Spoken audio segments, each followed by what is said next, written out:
SNAP benefits being cut, health insurance premiums about to go through the roof, your rent going up, your pay stagnating, groceries just being astronomical, is because reparations were never paid after the Civil War. But imagine how tired we are. Imagine how tired we are of it. Did y'all see the video with the white man asking black people to step up and save America? Excuse me, sir. Didn't we try to sound the alarm and tell y'all that the competition that happened in November of last year, if you voted for the wrong person, what was going to happen? Child, people love that same tired line. Get off government assistance and work harder. But let me tell you something. Child, those very benefits came from the mess that this country created from the beginning. If we didn't have a few people at the top, hoarding all the wealth, manipulating wages, inflating housing, exploiting labor, there wouldn't even be a need for SNAP, Social Security, or Medicaid. Just a quick crash course. SNAP, the S stands for supplemental. It's meant to fill in the gap. You can't fill in the gap. The size of the damn Grand Canyon, $15 an hour, and you still can't afford rent, food, and health care. And child, a one-bedroom apartment that used to be $800 is now $1,600. And groceries went up 25% since the pandemic, while CEOs made record profits. So when ignorant folks ask, what do you do with your October benefits? Like people supposed to save their EBT card. Baby, how you stock up when you don't even have enough to begin with? Child, and let's be clear. The face that they show when they talk about welfare, government assistance, is black. Baby, they've been running that lie for decades. But we know the truth. The majority of people on SNAP, Social Security, Medicaid, and Medicare, baby, they don't look like me and you. White folks are the biggest beneficiaries of every single one of these programs. So when you hear people saying they're taking our benefits, baby, who is they? Because it's been their community getting a lion's share of it all. Black and brown folks been getting the crumbs, while white America silently has been collecting the whole pie. So this isn't about laziness. It sounds good. It's about survival in a system that's been rigged since day one. And now white folks realizing the system don't love you either, baby. I don't know why we keep trying to humanize these monsters. And they keep showing us who they really are. Anyone who can smile while people can't eat. Anyone who cheers when people lose access to health care. Baby, that's not leadership. That's evil in a suit. So no, the math ain't mathing. Greed is. So black people, drink your water. Stay rooted, real, and knowledgeable. And mind your black business. Happy Black History 365. And I'll see you next time. Too many privileged white people are coming here on this app and they're talking about people that benefit from food stamps, which most of them happen to be white. Most of them happen to live in Republican states, red state. Now, don't blame the Democrats because this is absolutely Trump's doing.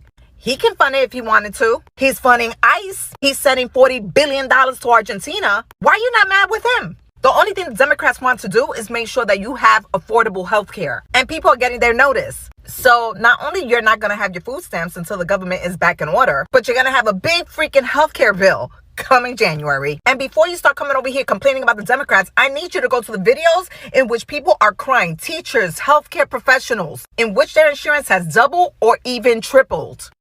Good luck on trying to get food and trying to stay healthy. I'm not sure how long this is going to last, but this is the frustration that we have with you, a lot of MAGA people, because you guys still haven't.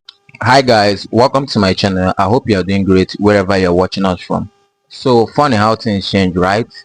For decades we have heard the same story. Welfare is for lazy people. Pull yourself up by your bootstrap. All that classic talk, but now suddenly the same people who cheered for cuts are now online crying about grocery price, rent and benefit disappearance. Yeah, it turns out reality doesn't care who you voted for. Anyway guys, let's watch the video. I'll be back with my commentary. Don't forget to subscribe to my channel, like and share the video to help the channel out. And reading Project 2025, in which they are trying to destabilize the government and that they want to do away with all the safety net. Why? Because it caused chaos. But I'm going to tell you who's going to be just fine. It's going to be the black and brown people, because we have always been resilient. How about you go to your legislator and tell them how much your insurance premium is going up? Or how about you tell your legislator, you want me to have children, you want me to raise children, but you don't want to give me money to feed these children. Stop telling women what to do with their body if you're not going to help them in the end. Anyway, my recommendation for you is to download the app called Five. Call your legislators, call your senator. Just want you to know that the Republicans will not negotiate with the Democrats. And this is why they're doing this. Every economic problem that we're facing in this country right now, student loan debt being just out of control, the government shutdown, SNAP benefits being cut, health insurance premiums about to go through the roof, your rent going up, your pay stagnating, groceries just being astronomical, is because reparations were never paid after the Civil War. Let me explain. After the Civil War, the Union, the North won and the South was defeated, but the South was never punished. The Confederacy lived on in the ideology of the people, of the white people of the South. Reparations were never paid to Black Americans. They were never really, truly given the opportunity to pick themselves up by their bootstraps, to rise up and become equal members of this country, equal citizens. They've been fighting for their equality since then. They've never actually truly achieved it. So when white people hear a promise from Donald Trump et al. That we're gonna run the country like a business, to them that sounds appealing. They're like, oh yeah, because you know what? I'm a business owner. I own this country because I'm white. When Black and brown people hear, well, we're going to run the country, run the government like a business, they understand what that means because they've been dealing with it for centuries. White people think that they are on the side of the owners, the masters, but they're not. Most white people have more in common with the Black and brown people that they look down upon. They are closer to them in the economic tax bracket than they are to the white billionaires whose asses they kiss. But listen to them glazing billionaires, especially on this app. I make $50,000 a year, but I have more in common with Jeff Bezos than I do with George Floyd. Bullshit! The only reason the lie of let's run this country like a business appealed to you is because you thought you would benefit. And now here you are. Now here you are understanding that when they say we're going to run this country like a business, that means they're going to profit off of your ass. That means that if you take $100,000 loan out to go to college, you will be in debt to the federal government until the day you fucking die. You borrowed 100 grand, prepare to repay 300 grand because they're running the government like a business now. And guess what? You're a customer, not an owner. The government exists to serve us, not to profit off of us. And we will continue to have these problems until y'all get your fucking minds right. See, y'all love to come on this app and be racist and be colorist and call Black people the EBC community and sit here and say that Hispanic people are taking y'all government assistance and da-da-da-da. It takes 2 seconds to do a Google search and be educated.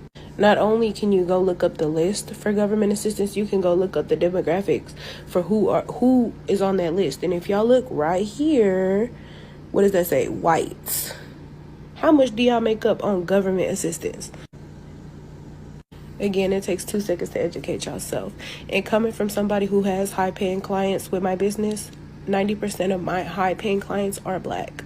They have their own businesses doing all of that without business loans because they can't get them half of the times. So they have to rely on their own community, and 90% of the time they figure something out. Government assistance was made for white people. The fact that the programs are made in like 1935, like in the 1930s, says it all right there, given the fact that Black people were not even considered people under the law at that time. But I've really been doing some more research and reading, and I read an article and they were talking about how like up until like the 60s or 70s, Black people really could not qualify for government assistance. And that is absolutely disheartening, being that now it hasn't even been 100 years later. that black people are now the face of all racial stereotypes regarding government assistance in Section 8. Meanwhile, these same programs were never even made for us. Meanwhile, black people had to jump through hoops to get qualified. Meanwhile, people talk about black fathers not being in the home, and these same government institutions were not wanting the men to be there. Like, what the fuck? White people, you know I love y'all to death, but I got to get something straight with y'all right now. It's been brought to my attention several times, that for whatever reason, y'all think that black people are the ones that's been using all the welfare benefits. No, sweetie. Out of all the demographics in the world, white people are the ones who have been using welfare the most. And by the way, it's been that way for years. It's not black people. It's white people. Y'all are the ones that's on welfare. Believe it or not, like as of now, I think it's probably like 36% or something like that of white people on welfare to like 26% or 25% of black people. And there's nothing wrong with that. There ain't nothing wrong with that. But just get your facts straight. I know it's hard to believe and I know it's hard to receive, but it's y'all that are getting all the benefits. It's y'all that's on welfare. It's not the black folks. It's not the Hispanic folks. It's no other culture other than y'all. And again, that's okay. But accept that. It's okay. It's okay. Along with, you know what I'm saying, everything else that y'all have, y'all also have the most people on welfare. So sleep on that tonight. Oh, and I almost forgot. Love ya.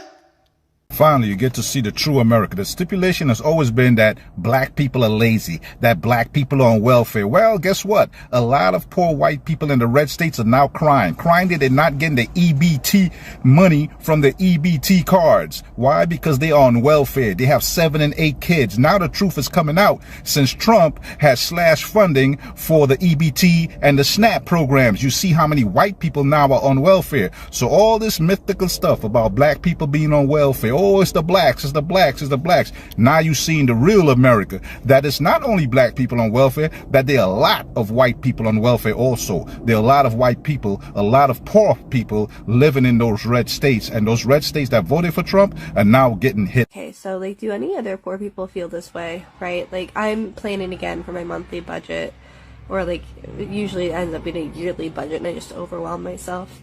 Every single month I do this. And my car insurance went up, and that's like, it went up by like $200, which for me is a lot. And I don't know why I do this to myself, where like, I feel like setting goals a year, 2, 3 years down the line is just so, like, I need to do it now. Like, I have to find a way to do it now. If I can't do it now, it's never going to get done. Like, I'm never going to realize this goal. Like, I need to get a driveway. I need to do this. I need blah, blah, blah. But that's like, but it makes me so stressed out when I think of things that way. And also, like, if you came to me and you're like, hey, you only have like 3 more years left to live, like, do with that what you will, I wouldn't be stressing out about these things that I'm stressing out about. Like, I wouldn't be stressing out about the fact that, like, I need to paint my barn, and I need to put up a fence, and I need to, like, you know, it's, I don't know. So I don't know, like, what my priorities should be. And then because of that, I feel like my priorities are split between be happy and pay off your credit card debt, you know? And I don't know what the right choice is, because everyone's like, oh, clearly you need to pay off your credit card debt. But, like, also, like, I would like to leave the country one time. Like, I would like to leave the continental United States. So that's, just let me know if that's how you guys, if anyone else feels this way, because and then, like, I'll watch people who do, like, low, like, gross annual income budgeting, and this is the completely other tangent, and they started, like, $4,000 a month, and I was like, if I made $4,000 a month, I wouldn't be having this problem. So And let me take this time to renew my hatred for Bernie Sanders, who came on Twitter saying that this is about the Democrats leaving the working class. The Democrats never left the working class. Working class white people got upset and went to the Republican Party where they could be openly racist and angry and blame everybody except for the billionaires whose pockets they are fattening and whose power they are giving theirs to. And if we as a party and as a culture on the left are not going to ever talk about racism and white people's problems with non-white people having access to the same types of benefits that they have, so that if we happen to do better than them, that they don't panic and freak out and think somebody's taking something away from them, that they accept that it was on our own merit and our own terms because we had the same chance as them, we're not going to get anywhere. What you guys are talking about is courting racists back into our party, while the base of your party is black people, the only people who show up for you every single time. And you are telling us that the reason these other people are not showing up is because they're worried about the economy? Yes, they are. But their worry about the economy is rooted in racist beliefs and talking points that are being perpetuated by the other side. And it's a religious dogma type of propaganda that they're putting out here. And we can't combat that with facts. These people religiously believe these things. We can't logically talk them out of it. And continuously placing the blame on economic anxiety and not getting down to the root of that and where it is coming from is so disingenuous and so frustrating. And that's why I will not support Bernie Sanders, because he keeps trying to act like this is a dollars and cents issue. It's not. Dollars and cents are part of it, but racism and sexism and all the phobias are also tied into it. This is about straight white men struggling to grasp onto power, white women backing them up because they associate them with that power, and other marginalized groups feeling like if they can get close to that power by also supporting them, that they can have that same success, which is ironically what the people on that side do not want them to have. So I'm not really sure how I made it over to the white men crying on video about their finances side of TikTok. But I was over there for a little bit. And at first I was like laughing because it's like FAFO, right? Because like y'all voted for this and now it's affecting you. But then I started to think like these are normally the people that and so to see them online in this much disarray where they're on video crying in full tears about their finances and how mad they are.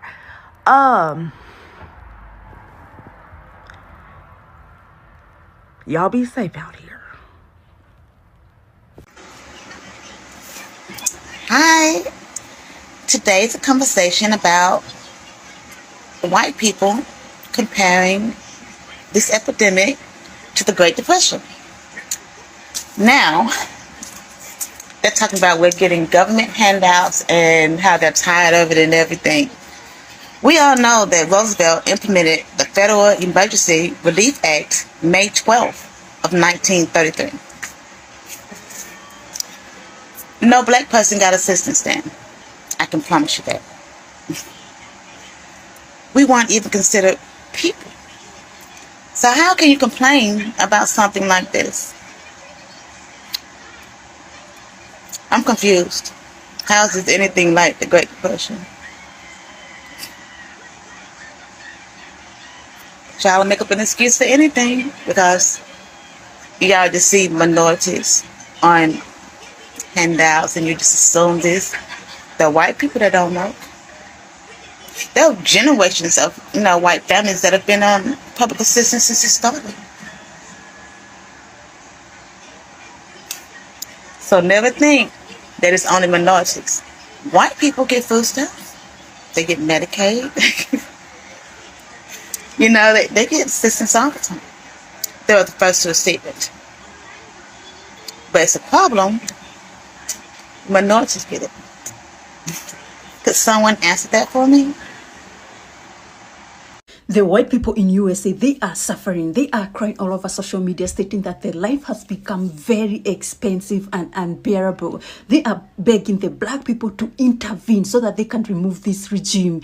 They thought that voting for Trump, everything will be good and it will be best for them. According to these people, black people are the one who are supposed to suffer.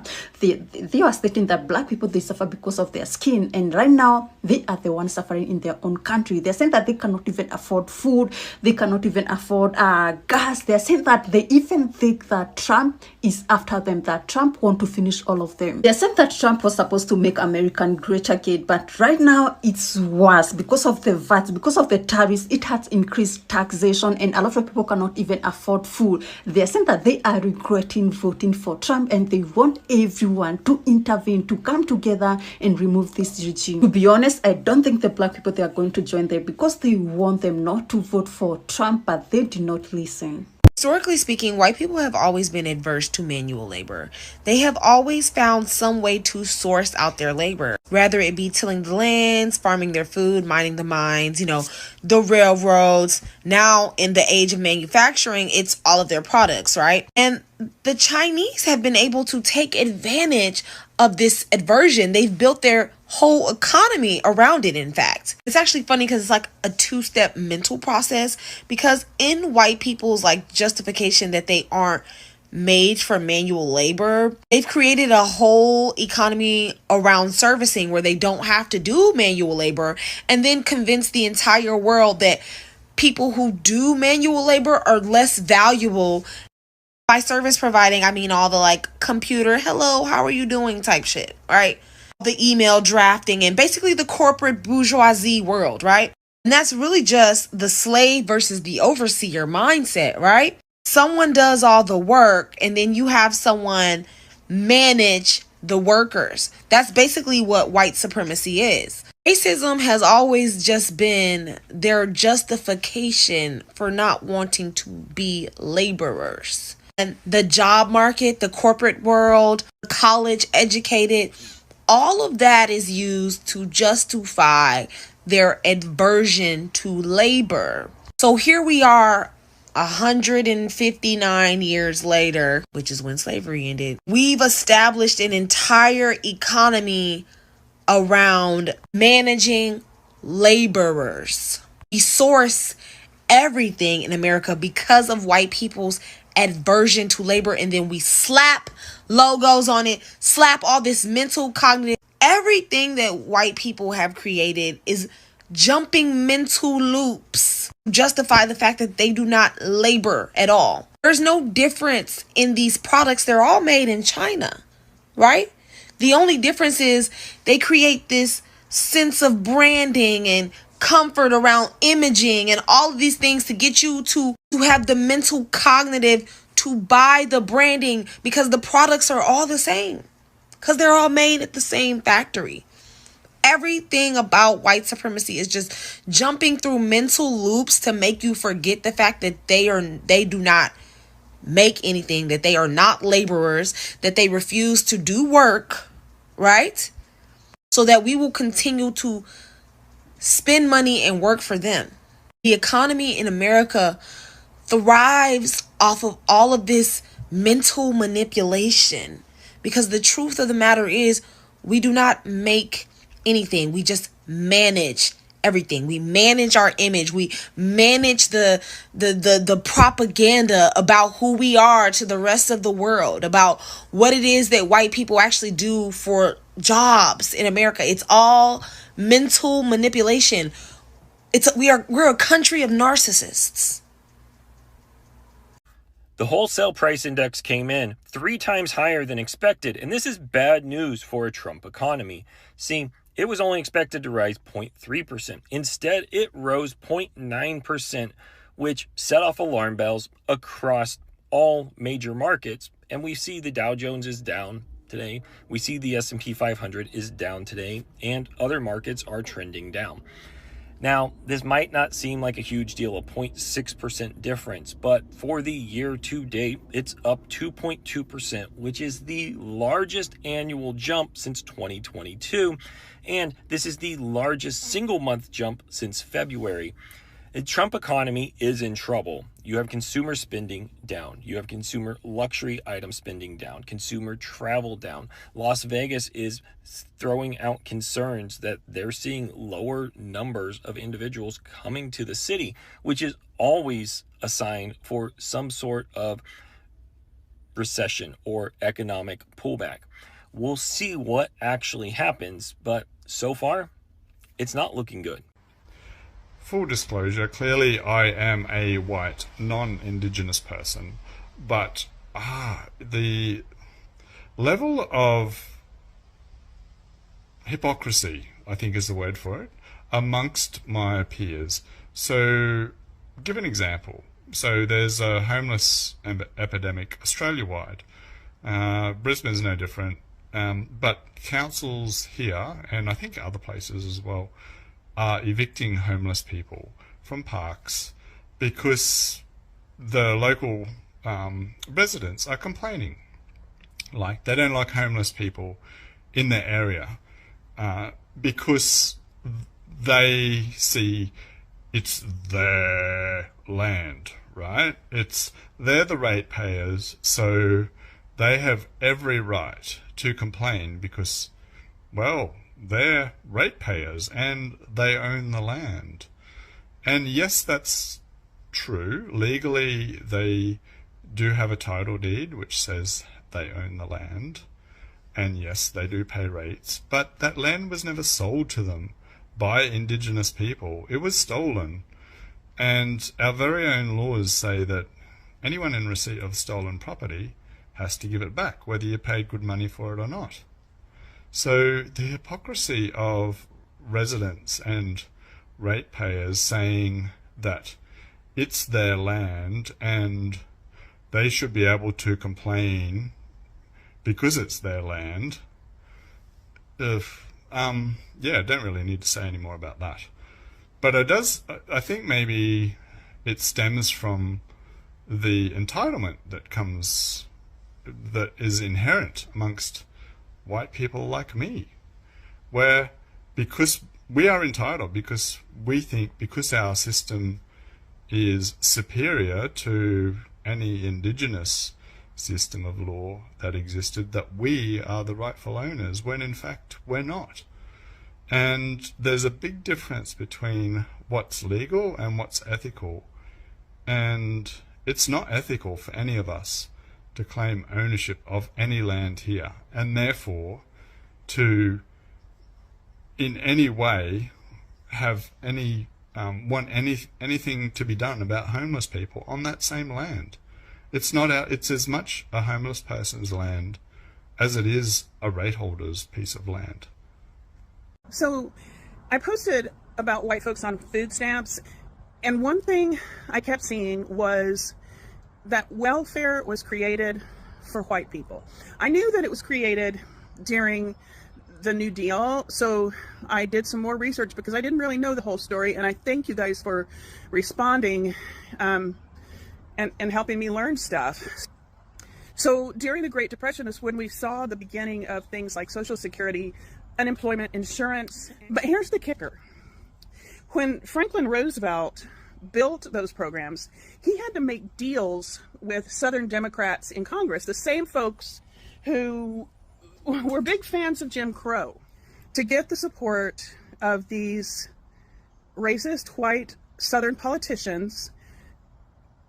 The programs were designed to exclude farm workers, domestic workers, jobs held overwhelmingly by Black, Latino, and Indigenous people. So right from the start, Black and brown families were pushed out of benefits so that white people could get them. Then we move forward to the 1960s, and there's this war on poverty. It finally opened up welfare programs more broadly, and that's when food stamps became permanent.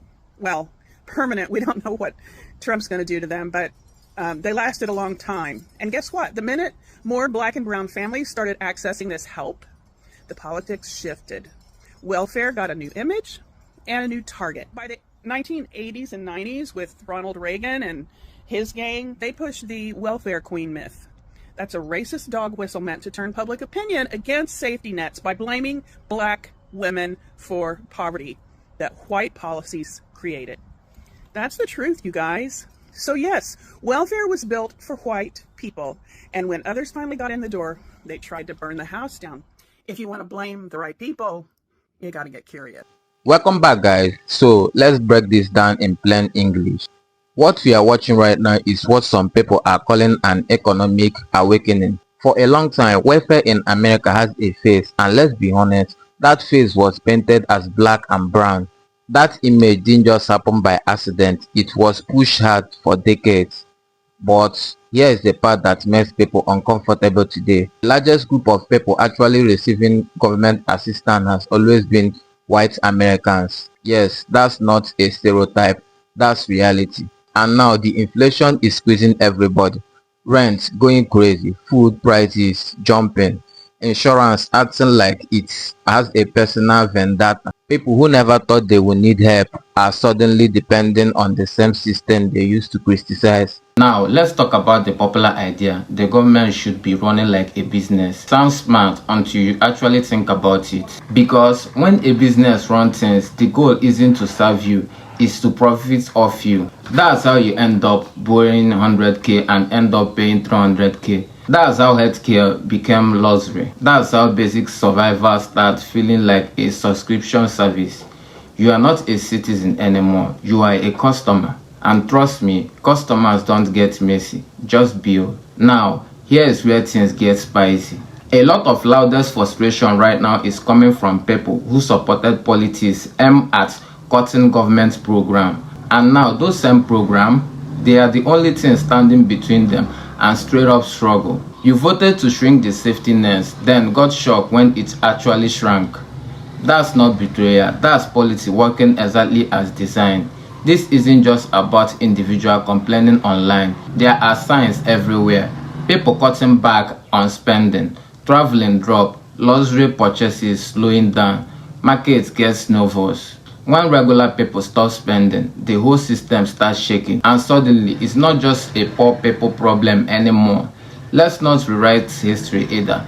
A lot of these government programs people rely on today, they weren't even built for anyone in the beginning. Back in the 1930s, major programs excluded jobs mostly held by blacks workers like farm labor and domestic work. So when people say this system were made for everyone equally, that's not exactly how it started. And then came in the whole welfare queen narrative in the 1980s, another story that helped shape who people thought was draining the system. Meanwhile, the actual numbers were telling a different story the whole time.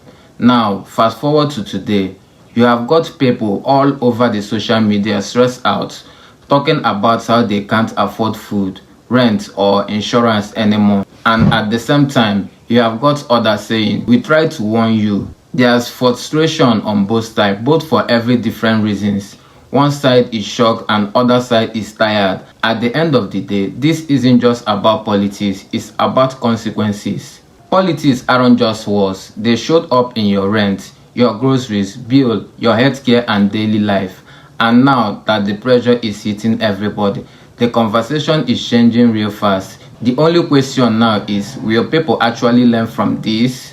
Or are we just going to repeat the cycle again? Anyway guys, what do you think about this video? Drop your thoughts in the comment section. Like and share the video to help the channel out.